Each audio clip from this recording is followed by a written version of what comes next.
奶奶，我不聪明，我笨得很，奶奶才是最厉害的。战一阳拍着奶奶的马屁，也不算拍马屁，奶奶是很厉害。他们在外人的眼里已经是很优秀的人了，但依旧翻不出奶奶的五指山。奶奶是如来佛，他们是孙悟空。孙悟空再厉害都斗不过如来。奶奶，我没有玩什么花招，那是你的事，你爱怎么样就怎么样。奶奶已经帮你挑好了妻子人选，你追不追求也是你的事，1年时间足够你好好考虑了。不过奶奶提醒你一句，我们战家没有脚踏双船的男人，都是一心一意的，你不要打破战家的好家风。战一阳陪着笑脸，奶奶，我知道的。奶奶，我要开车了，回去再聊。路上开车小心点。老太太叮嘱了一句，便挂了电话。老太太挂了电话后，随手将手机递给了杨叔。我的鱼。他老人家担心亲自钓上来的鱼被别人吃了。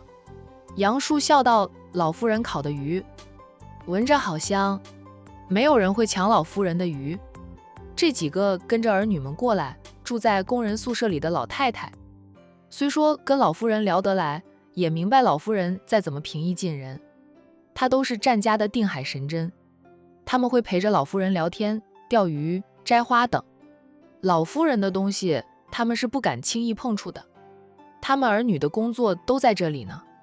油油山庄的所有工人福利待遇都很不错，建在山脚下的几处宿舍楼有家庭套房的，拖家带口过来的就安排了家庭套房，自己一个人的就是带小厨房、小卫生间的单间。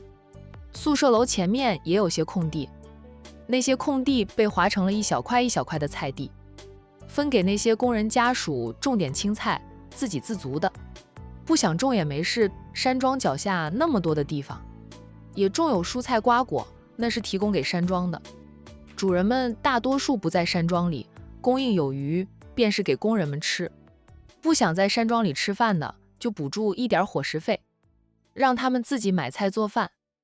一般带家人的都是选择让东家补助伙食费的，他们自己买菜做饭，一家人的3餐都能解决。在工人的食堂里用餐，只能填饱他们个人的肚子。对于拖家带口的人来说，没有补助伙食费划算，因为东家补助的伙食费不算低。很多自己一个人的都喜欢自己买菜做饭吃。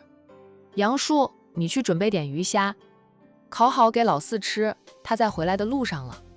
老太太吃着自己烤的小鱼，觉得特别好吃，她顿时就舍不得分给老四吃了。老四想吃烧烤，就让他吃杨叔烤好的吧。他是长辈，没有让老四烤给他已经很好了。老四好意思让他亲自烤东西给他吃吗？杨叔应着，我准备有鱼虾的，四少爷回来吗？就四少一个人，那我拿下来的鱼虾足够了，等会儿再烤吧，太早烤好了，四少回来吃着凉了就不好吃。你看着时间烤就行，这件事儿就交给你了。杨叔应着，老夫人放心，四少回来了，保证有新鲜烤好的鱼给他吃。四少爷中午留在家里吃饭的吗？回来了，肯定要留在家里吃顿饭。你跟二太太说一声，二太太会看着加点菜的，那是她的儿子。杨叔恭敬地应着。钓上来的鱼不大，老太太烤的一串小鱼很快就吃完了，第2串也烤好了。她对几位老姐妹说道，天气有点冷，要不要喝2杯暖暖身子？老夫人。杨叔一听老太太居然要喝2杯，立即出声制止，老夫人别喝酒。大少爷知道了，又得怪我没有看好老夫人。你不说他哪里知道？阿印越来越像他爷爷了，管东管西的。老太太吐槽着战印开始管他。那几位老太太笑道，大少爷那是关心老夫人的身体，我们这般年纪了，还是少喝酒为宜，喝点果酒没事的。杨叔，去拿2瓶果酒来。吃烧烤没有酒不过瘾。杨叔没有再反对，他打电话回山庄里，让人送几瓶果酒来。除了吃自己钓上来的鱼，还有其他烧烤常备的食物，杨叔都给几位老太太准备了。有几个还没有上幼儿园的小朋友也在吃得欢快。杨叔给几个小朋友备的是果汁。老太太就喜欢这样的生活，有老有小。明年她的第一个曾孙就出生了。老太太将自己烤好的烤肠递给一个可爱的小女娃，还摸了摸小女娃扎着的冲天辫。小玲子是越大越可爱，这双眼睛水灵灵的。你妈妈叫你小玲挺配你的。小玲子接过了烤肠，嘴甜的道谢，谢谢老夫人。老太太慈爱的笑着，还想吃什么？我给你烤。鸡腿。小玲子大概是经常接触老夫人，一点都不怕，想吃烤鸡腿就说要鸡腿。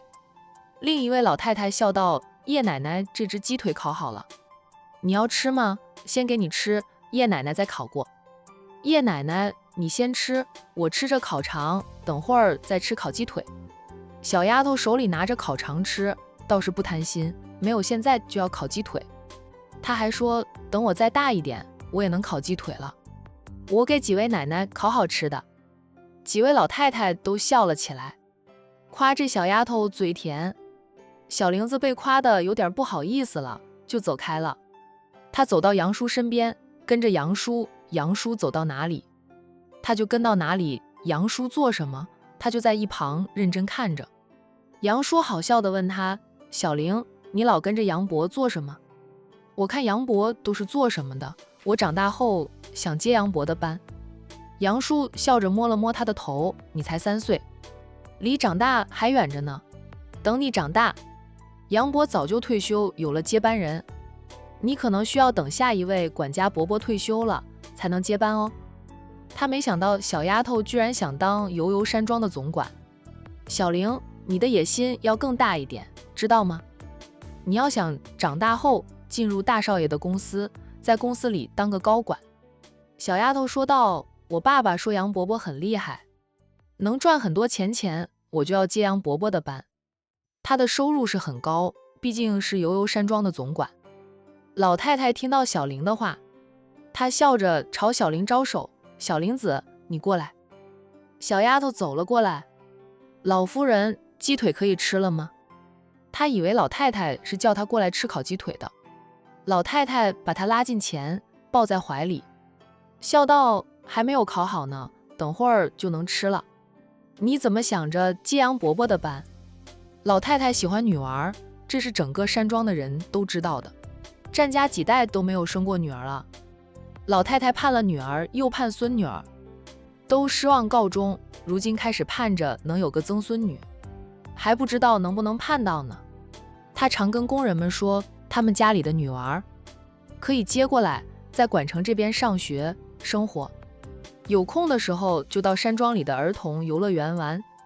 他老人家想着邀请一般的女儿进山庄玩，说不定孙媳妇们能给他生个曾孙女呢。杨伯伯很厉害，管着很多人，也能赚很多钱。杨伯伯住的房子也很漂亮，我想像杨伯伯一样。别看小玲子才3岁，小丫头聪明伶俐，能说会道，有时候说的话能让人惊诧不已。他父母都说没有教过他说那些话，他都会说。洋洋来了油油山庄，也喜欢下山找他玩，或者他进山庄里跟洋洋玩。杨伯伯刚才说的话你听到了吧？等你能接班时，杨伯伯早就退休了，换了别人上去，你还得再等一位伯伯退休才能轮到你。而且我们不希望你的目光放在你杨伯伯的职位上。老太太觉得这个小丫头挺聪明的，好好培养，将来进入战氏集团工作，磨练10年8年的，应该能成为他曾孙们的得力干将。工人们的孩子只要学习好，3观正，老太太都会向他们许下承诺，将来毕业后可以进入战氏集团上班。至于能不能往上爬，就看他们的能力了，算是给他们走了走后门。外面想进战氏集团的人多了去，但不是人人都能进去的，竞争力太大，不是很优秀很突出的人都难以进入战氏集团。小玲子仰着头看老太太，那双大眼睛一闪一闪的，像是在思考又有点懵的样子。老夫人，杨伯伯不好吗？小丫头问着。老太太笑道：杨伯伯很好呀，但你们是年轻人，年轻人应该多出去闯荡闯荡，见见世面，也为自己积累一点人生经验。就是你杨伯伯这个职位也不是谁都能干的，也是需要很多经验的哦。小玲子又不说话了，她再聪明也就跟洋洋一般大，父母都还没有将她送进幼儿园，说明年9月份再送去幼儿园。老太太说的话，小丫头能听进去，但不理解其中的意思。见她这副样子，老太太笑道：你还小，跟你说这些你还不懂，去玩吧，等会鸡腿烤好了叫你吃。放下了小玲子，老太太让她去玩。小丫头立即跑向杨叔，她跟杨叔更熟一点。老夫人是很慈祥，跟她奶奶一样，但是爸妈总是告诉她，对老夫人要恭恭敬敬的，那是爸妈真正的大老板呢。1个小时后，石桌子前，小玲子坐在那里，她面前的碟子里放着烤鸡中翅、烤鸡腿、烤肠、烤鱼，还有烤虾。她戴着儿童一次性手套，一手拿着烤羊肉串，慢慢的吃着，吃得满嘴都是油，但也吃得津津有味的。听到汽车声响，小丫头也就看了一眼，便继续吃她的烧烤。奶奶，我回来了。战一阳的声音响起，他还抱着一束花下车，边叫着老太太边走过来，还未近前就说道：真香呀，这种天气吃烧烤最好了。管城的冬天就是这样，昨天还冷得让人发抖。老太太们都不喜欢出门，今天气温回升，到了现在临近中午，太阳当空照，感觉有点热了。冬天他们偶尔会自己弄烧烤，不过通常情况下要放假，他们才有这个悠闲的时间，不像老太太想什么时候吃就什么时候烤，悠闲自在的。战一阳想，等他以后结婚生子了，儿子一成年能接班了，马上就将生意扔给儿子，他提前退休，过奶奶如今这种悠闲自在的晚年生活，快活赛过神仙。四少爷，杨叔笑着问好。陪着老太太话家常说八卦的几个老太太也都笑着向战一阳问好。他们最羡慕老夫人的就是老夫人有9位孙子，除了最小的2位少爷还没有进入社会，其他7位少爷都知道是人中龙凤，非常能干。最小的2位少爷虽说还没有进入社会，但他们读书成绩都很好，将来也非池中之物。孙子们优秀不说，还很孝顺，对老太太非常好。战家又家大业大，老太太呀，真的是他们羡慕的对象。平时他们陪着老太太聊天，说八卦，或者回忆穷苦年代的种种，老太太就是只听不说了。因为老太太在那个穷苦年代都比他们过得好，而且老太太在以前就叱咤风云，优秀的老太太才能培养出优秀的儿孙。大家好。战一阳在这几位奶奶的老朋友面前可不敢摆什么四少爷架子，奶奶能安静地待在山庄里一阵子，多亏这几位老太太的陪伴，他们是奶奶的朋友。奶奶，我回来时路过花店，觉得花很漂亮，给你买了一束。战一阳将花束递给奶奶，老太太笑着接过了花束，花田里多的是花。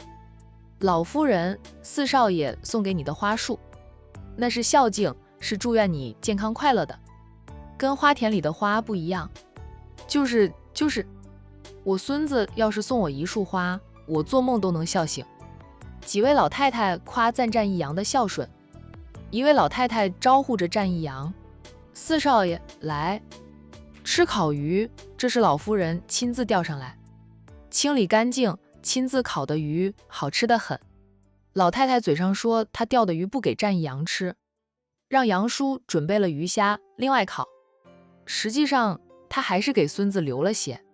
算计着时间，刚烤好鱼，战一阳就回到了。战一阳坐下，我奶奶是钓鱼高手，烤的鱼也是一流的香。貌似奶奶在各方面都是高手呢，怪不得他们兄弟几个都翻不出奶奶的五指山。老太太单手抱着花束，腾出一只手，拿起刚刚烤好的鱼，递给了战一阳，说道：“这种小小的鱼，烤好就吃才好吃，冷了就不好吃，趁热吃。”谢谢奶奶。战一阳接过了奶奶递来的烤鱼，不客气地吃了起来，吃着还掏出手机拍了一张相片发给老五。他年纪和老五差不多，小时候最喜欢和老五一起玩，长大后也是跟老五的感情最好，有什么事总喜欢跟老五炫。战宇收到四哥发来的相片，当即就在家人群里发了语音信息。他说：“奶奶，你钓鱼了，还烤来吃，多吗？我也想吃，现在就回去。”战一阳故意说道：“没有了，奶奶是特意留给我吃的，没你的份了。再说了，你特地跑回来吃烤鱼吗？损失可大了。钱什么时候都能赚，奶奶排烤鱼却不是随时能吃到的。奶奶心野得很，经常往外跑，上午在家，下午就不知道浪到哪座城市去了。大哥都管不住奶奶，父母辈就更不用说了，他们几十年来都被奶奶管制着，笼罩在奶奶威严的阴影下，只敢哄着奶奶，不敢管着奶奶。也就是大哥会管一管，但是经常管不住。奶奶就是个老顽童。此刻奶奶在山庄里，等到老五赶回来时，说不定奶奶又溜了呢。老太太笑道：“今天钓的鱼不多，留了几串给老四，其他的都吃完了。你们喜欢吃，放年假了，自己钓自己烤，吃着才香。”战宇只能遗憾错过。等战一阳吃完了2串烤鱼，又拿起2串，老太太便起身说道：“奶奶做的时间够大了，陪奶奶走一走。”她将花束递给杨叔，让杨叔先帮她拿着。好。战一阳爽快地答应。他回来就是找奶奶摊牌的。老太太也知道老四回来是为了什么，要不是为了杜雨萌的事，这小子还不知道什么时候才肯回家呢。战一阳顺手又拿了烤鱿鱼、羊肉串以及烤虾。奶奶，你要吗？战一阳问了老太太一句。给奶奶拿烤鸡腿吧，肉多点。奶奶牙齿不好了，其他的啃不动。战一阳又帮奶奶拿了2只烤鸡腿和烤鸡中翅，笑道：“奶奶的牙很好呀。”一般的老太太牙齿掉了都会去镶，更不要说战家的老佛爷的，保证老太太能吃肉，骨头想啃都还能啃。杨叔提醒战一阳用食品袋装好，这样拿在手上实在不太方便。用袋子装着，那我多拿点，我饿了，早餐吃的不多。昨晚睡得不好，他没有胃口，所以吃的不多。战一阳用袋子装好要吃的，才跟上了老太太。奶奶给烤鸡腿。战一阳递给奶奶一只烤鸡腿，又扭头看了2眼坐在石桌子前吃的满嘴是油的小玲子，说道：“奶奶，那个小丫头是谁？在那里吃得津津有味的。小玲子，她爸妈都是花田管理员，我很喜欢她。”战一阳吃着奶奶排烤鱼串，说道：“只要是女娃子，奶奶都喜欢。去了君家，还想抱人家唯一的曾孙女回来呢。”老太太遗憾地道：“咱们家和君家差不多的家底，家风也一样的好，妍妍在我们家长大，不会差到哪里去的。可惜君家人不肯，叶君伯还怕我真抱走他闺女。我去了，他天天在家里，闲得很，专盯着我。那是人家唯一的曾孙女，当然舍不得了。换我是叶君伯，我都得防着奶奶偷娃，哈哈。”战一阳能想象得到那情景，他奶奶是真的很想有个孙女或者曾孙女的。他有时候还打趣父母，可以去做试管婴儿，再生4胎，保证能生个女儿。然后就被男女混合双打。父母说他们等着抱孙了，让他们兄弟3个以后多拼几胎，看看能不能生个孙女给他们抱一抱。想跟奶奶说什么？老太太问道。战一阳笑着：“我想奶奶了，回来看看奶奶不行吗？非要有什么想和奶奶说了才能回来。”老太太呵呵2声：“你们兄弟几个？除了老九跟我的时间少了点儿，你们哪一个不是在爷爷奶奶身边长大的？你们那些本事也是奶奶教的，尾巴一翘，奶奶就知道你们想干嘛了。昨晚你大哥大嫂请你吃饭，还有一个海市过来的杜小姐，如果奶奶没有记错的话，奶奶帮你选定的便是海市杜家的二小姐杜雨萌。你们都不是老大，都不用接管家族事业，但又都有点本事，自己能赚钱，挺般配的。杜雨萌也有个性，很适合你。老太太说道，你们都是奶奶的亲孙子，有奶奶费心带大，用心栽培，奶奶都是为了你们好，为了找到最适合你们的另一半。奶奶跑了多少地方，观察了多少姑娘，万里挑一才挑到适合你们的。当然，你们能自己找到让奶奶满意的姑娘，奶奶也能接受。问题是，奶奶不操这个心，你们就个个都想打光棍。你们的爸妈表面不管，心里着急得很，他们管不到你们，才让我这个当奶奶的操这个心。战一阳笑着，有奶奶的孙子像块宝，奶奶给我们选定了妻子人选，我们也省事，不用防着别人，是冲着我们的身份地位来的。老太太优雅地吃着烤鸡腿，婆孙俩走到了花田边，那里搭建了一座凉亭以及一段回廊，方便赏花累了可以在那里坐着休息休息。虽说管城的冬季不冷，不过这时节的花还是不如春季那么多，花田就不像春季那样花团锦簇，百花盛放。老太太步入了凉亭，战一阳跟着。在奶奶要坐下来之前，她赶紧拿出纸巾帮奶奶擦拭了一下石凳子。大家经常坐，也不脏，每天都有人打扫卫生，干净得很。大家都在这里上班生活，自己生活的环境还是很爱护的。老太太又经常下山跟他们混在一起，到处乱糟糟，脏兮兮的，他们都会觉得不好意思。知道老太太经常到山下去玩，杨叔也安排了几名清洁人员，负责着这些地方的卫生清洁。战一阳还是帮奶奶擦了石凳子，他自己要坐的凳子他就懒得擦了。奶奶就是秀才，秀才不出门，能知天下事。老太太斜睨着他，笑道：少拍马屁了，跟奶奶好好说说杜雨萌哪里不好。她很好，我没有说过她不好，我也尝试着去喜欢她。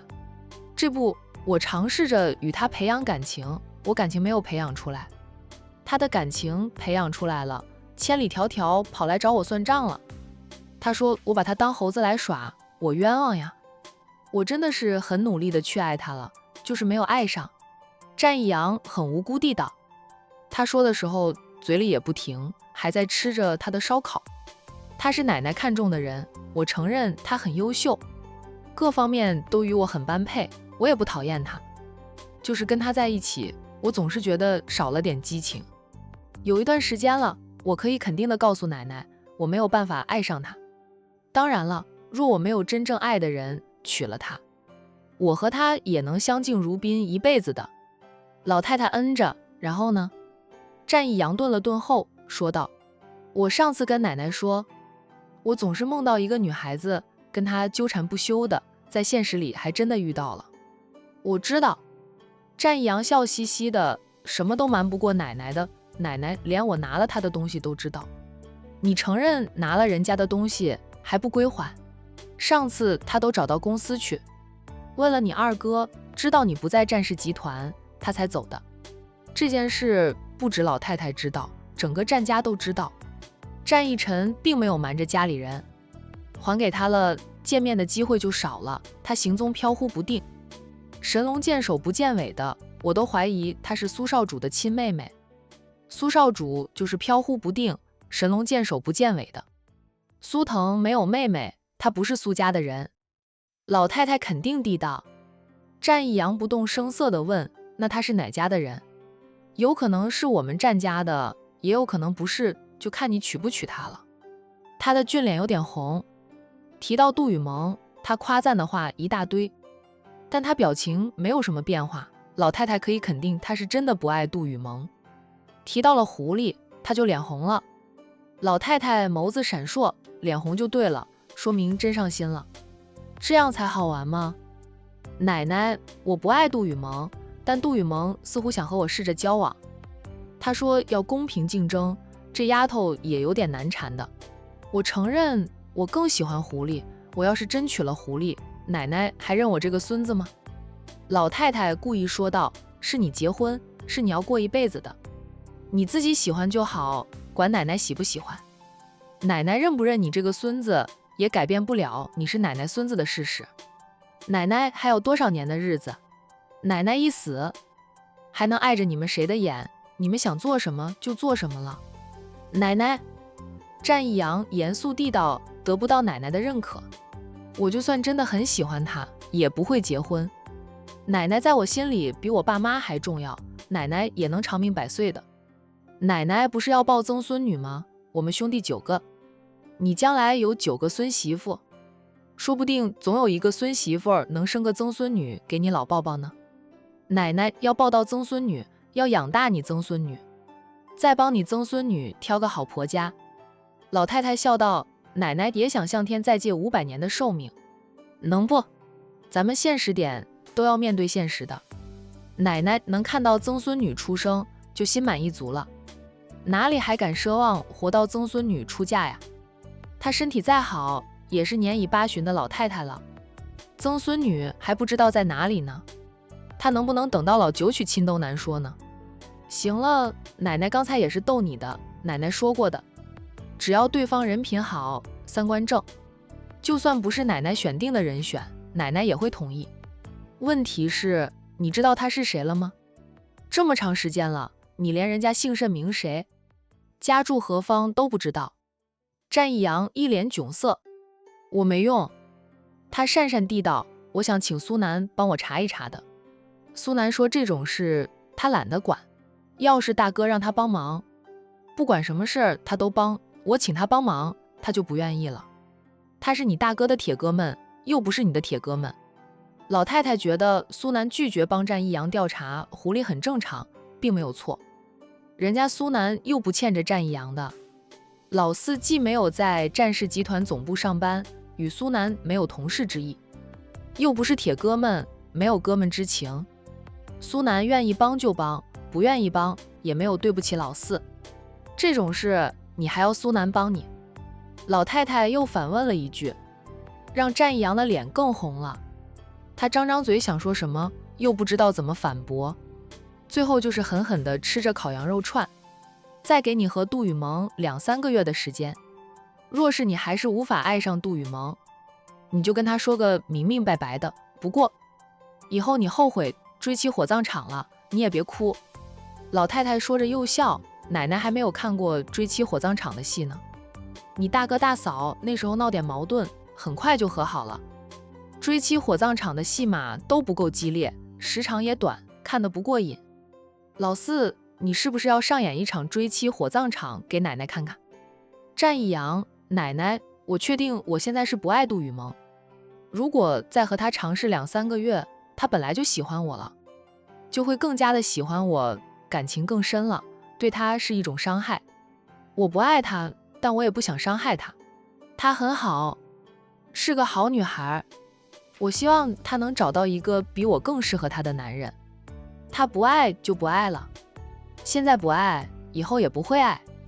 所以追妻火葬场不可能发生在她和杜雨萌身上。她不是说要公平竞争吗？你连这个机会都不给她。老太太扬着眉，那孩子好得很，奶奶是男人的话都会喜欢他。战一阳认真的道，奶奶所谓的公平竞争，那是在感情不定时才有机会的。当对方有了真正喜欢的人后，不管另一个人有多爱他，为他做再多的事，对方都看不到，也不会动心。所以他争到最后，收获到的依然是痛苦。长痛不如短痛，现在让他死心，对他的伤害才能降到最低。老太太沉默地看着战一阳，话都说开了，战一阳也是想到什么就说什么，能说的不能说的他都说了。今天回老宅，他就是为了向奶奶摊牌，他不能像哥哥们那样。老老实实的娶奶奶为他挑选好的妻子人选了。他有他想追求的人。等他说完了，老太太叹口气，说道：“你说的也有道理，长痛不如短痛。杜小姐现在对你的感情应该也不深，你跟她说清楚，让她死了心也好，不耽误人家。”顿了顿，老太太再次问道：“易阳，你真不考虑杜小姐了吗？不相信奶奶的眼光？”战易阳很认真的道：“奶奶，我相信你的眼光，你眼光很好，杜小姐的确是个很好的女孩子，但我对她没有那种男女感情，就算娶了她，也是相敬如宾，没有夫妻之间的真正恩爱之情。她是个聪明人，那样的日子她肯定也不想要。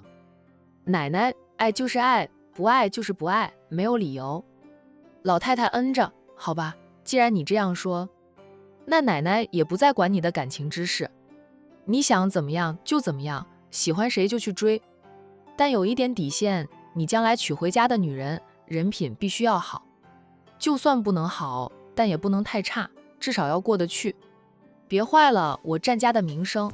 若是人品太差的，你又坚持要娶也行，奶奶不做棒打鸳鸯的事，顶多就是跟你断绝婆孙关系，逐出战家，以后与我们战家毫无关系。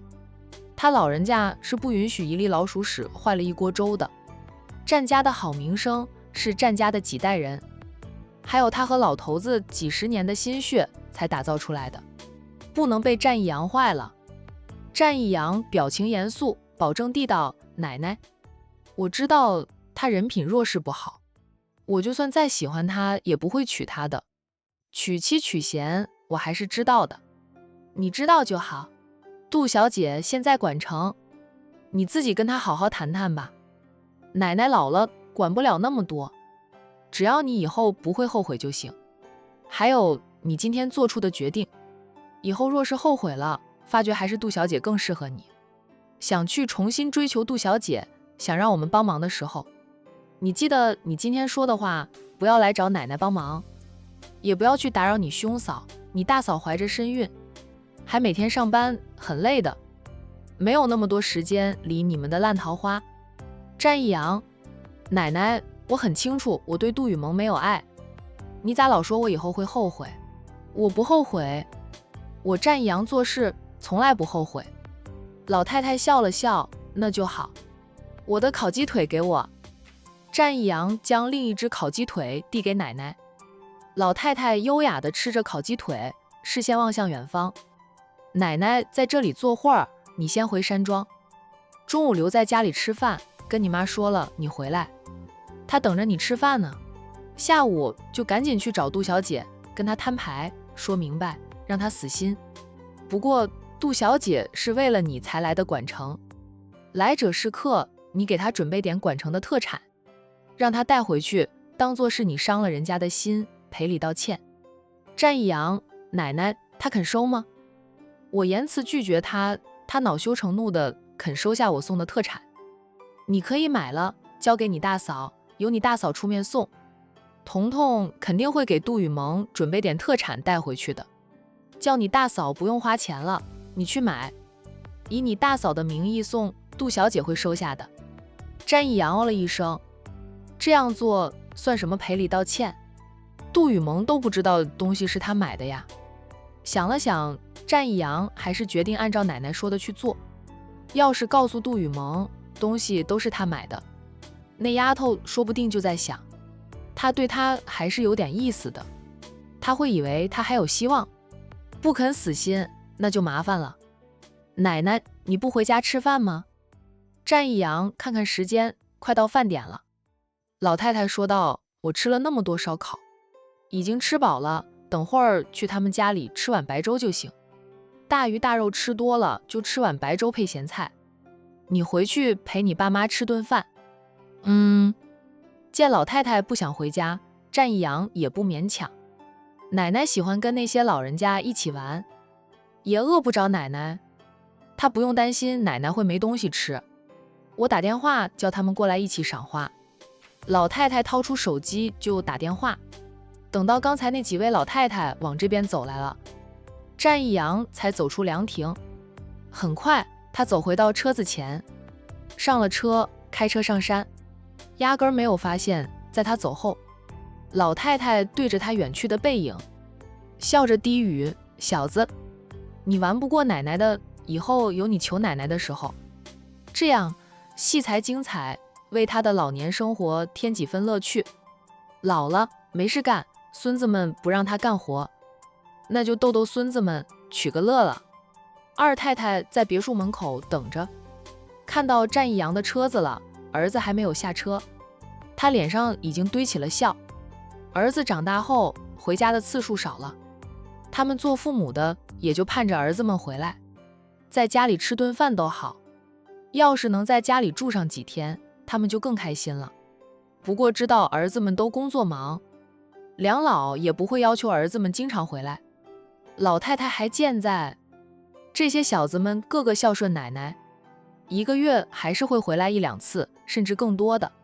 妈，战一阳在自家屋门口停了车，下车时拿着一只锦盒，那是他给母亲准备的礼物。给奶奶准备的一束花，母亲当然也要有礼物。